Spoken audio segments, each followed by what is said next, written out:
YS Vivekananda Reddy హత్య case దర్యాప్తు వేగంగా పూర్తి చేయాలని ట్రయల్ కోర్టు ఆదేశాల మేరకు దర్యాప్తు చేయాలని సీబీఐను సుప్రీంకోర్టు ఆదేశించింది.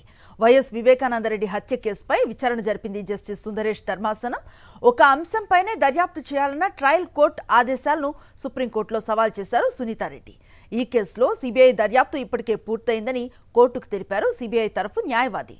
ట్రయల్ కోర్టు ఆదేశాల మేరకు తదుపరి దర్యాప్తును కొనసాగిస్తున్నామన్నారు సీబీఐ న్యాయవాది. ఈ కేసులో మళ్లీ మినీ ట్రయల్ నిర్వహించలేం, ఇలా అయితే 3-4 ఏళ్లు పడుతుంది, ఇది అంతు లేకుండా ముందుకు వెళుతుంది అంటూ ట్రయల్ కోర్టు ఆదేశాల మేరకు సీబీఐ తన దర్యాప్తును కొనసాగించవచ్చు. ఎవరిని విచారించాలన్న అంశంపై తాము ఎలాంటి ఆదేశాలు ఇవ్వలేమని సుప్రీంకోర్టు స్పష్టం చేసింది. పూర్తి సమాచారం అందిస్తారు మా కరెస్పాండెంట్ వెంకటేష్. చెప్పండి. వైఎస్ వివేకానందరెడ్డి హత్య కేసుపై ఈరోజు సుప్రీంకోర్టు విచారణ జరిపింది. ఈ కేసులో ఫర్దర్ ఇన్వెస్టిగేషన్ను ఎక్స్పీడియస్గా పూర్తి చేయాలని సుప్రీంకోర్టు ఆదేశాలు ఇచ్చింది.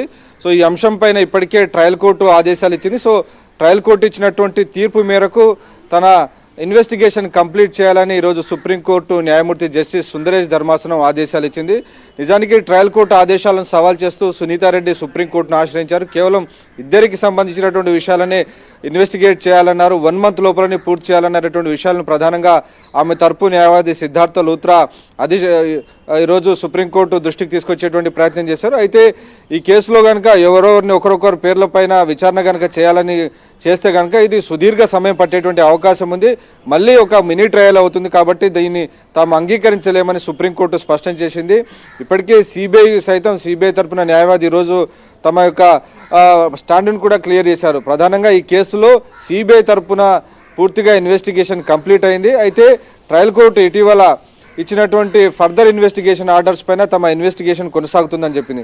సో ఆ నేపథ్యంలో సిబిఐ వాదనను పరిగణలోకి తీసుకుంటూ ట్రయల్ కోర్టు ఇచ్చినటువంటి ఆదేశాల మేరకు సిబిఐ తన దర్యాప్తును కొనసాగించవచ్చని, అయితే ఇది చాలా వేగంగా పూర్తి చేయాలని ఈరోజు సుప్రీంకోర్టు ఆదేశాలు ఇచ్చినటువంటి పరిస్థితి. సో మొత్తానికి ఈరోజు సుప్రీంకోర్టు ఇచ్చినటువంటి ఆదేశాల మేరకు సిబిఐ వీలైనంత వేగంగా ఈ కేసుకు సంబంధించినటువంటి ఫర్దర్ ఇన్వెస్టిగేషన్ ఏదైతే ఉందో ఆ అంశాలన్నిటిని కూడా పూర్తి చేయాలి. ట్రయల్ కోర్టు ఏదైతే ఆదేశాలు ఇచ్చిందో సో ట్రయల్ కోర్టు ఇచ్చినటువంటి ఆదేశాల మేరకే ఈ తీర్పును ఈ మొత్తం దర్యాప్తును పూర్తి చేయాలని స్పష్టం చేసింది. సో ఫర్దర్గా ఈ కేసు విచారణను 3 నెలల తర్వాత విచారిస్తామని సుప్రీంకోర్టు కేసును వాయిదా వేసింది. Right, thank you Venkatesh.